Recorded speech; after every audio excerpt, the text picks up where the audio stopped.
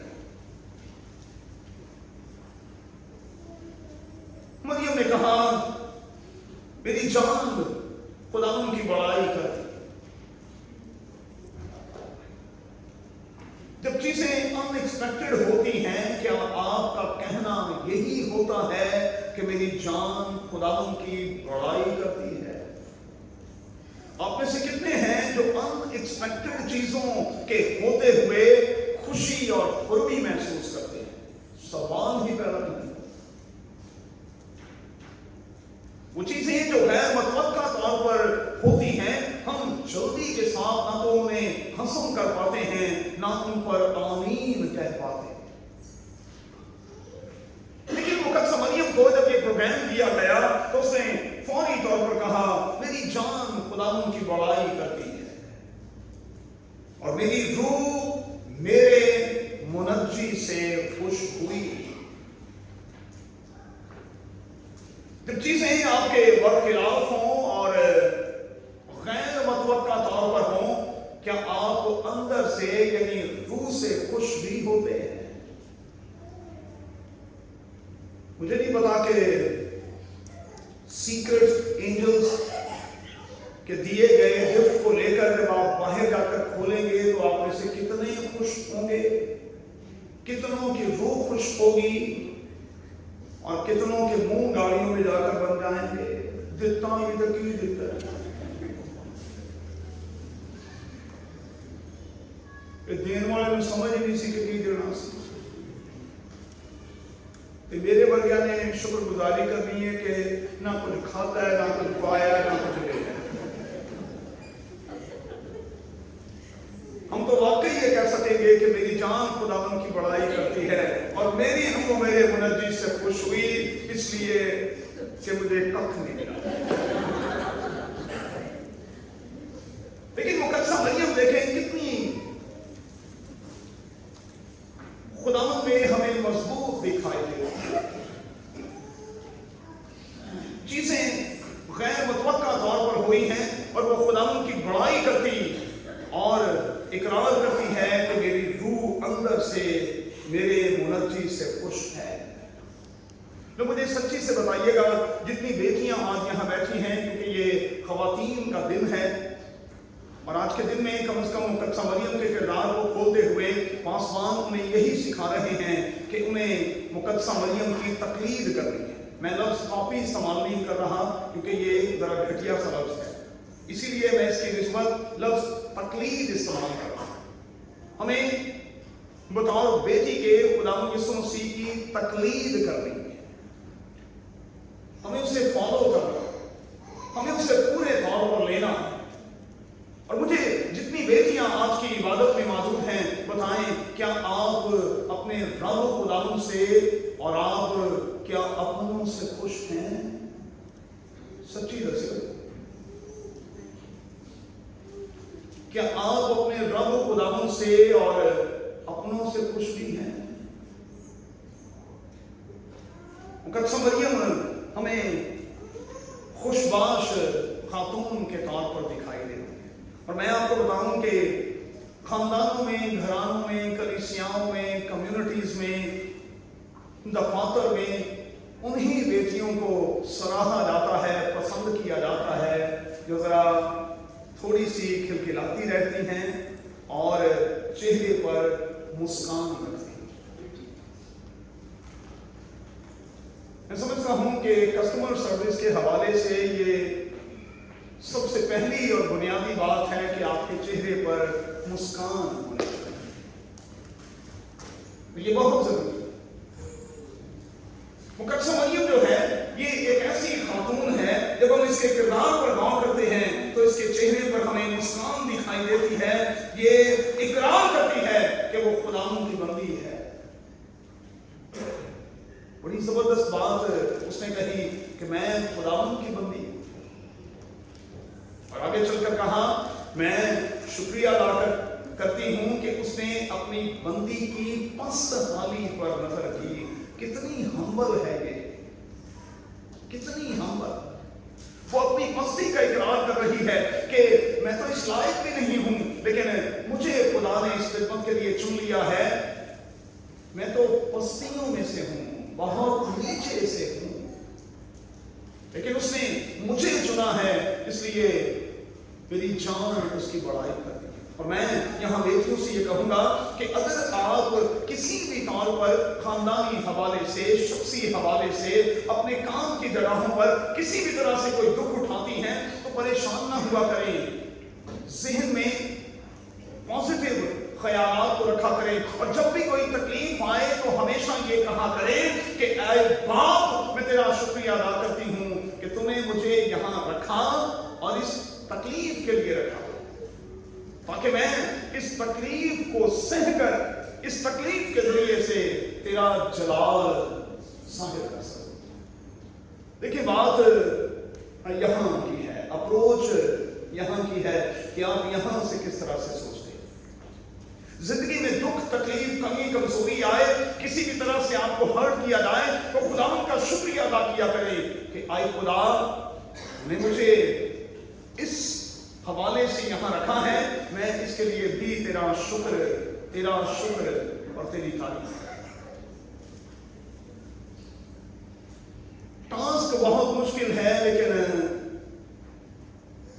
مقدسہ مریم بہت خوش ہے، اور میں کہوں گا کہ آج کئی بار جب بہو بیٹیوں کو ٹاسک بڑا دے دیا جاتا ہے تو پھر وہ کم از کم خوش تو نہیں۔ ٹاسک بہت بڑا ہے، یہ کوئی 1-2 دن کی بات نہیں، سب سے پہلے تو یہ 9 منتھس کی بات ہے، اور اس کے بعد پھر یہ پوری زندگی کی بات ہے، اور پتہ نہیں کہ جب اس بات کا چرچا ہوگا تو پھر کس قسم کا رزلٹ سامنے آئے گا، لوگ پتہ نہیں کس تناظر میں اسے لیں گے۔ یہ ٹاسک بہت مشکل ہے، لیکن وہ کہہ رہی ہے میں خداوند کی بندی ہوں، میرے لیے تیرے کال کے مطابق ہو، جو کچھ پروگرام کے مطابق ہے ویسا ہی ہو۔ اس کا مطلب یہ ہوا کہ مقدسہ مریم کی زندگی میں آمین جو ہے وہ ہمیں غالب دکھائی دیتا، اس کی زندگی میں آمین جو ہے وہ ہمیں غالب دکھائی دیتا، اور یہ آمین والی روح جو ہے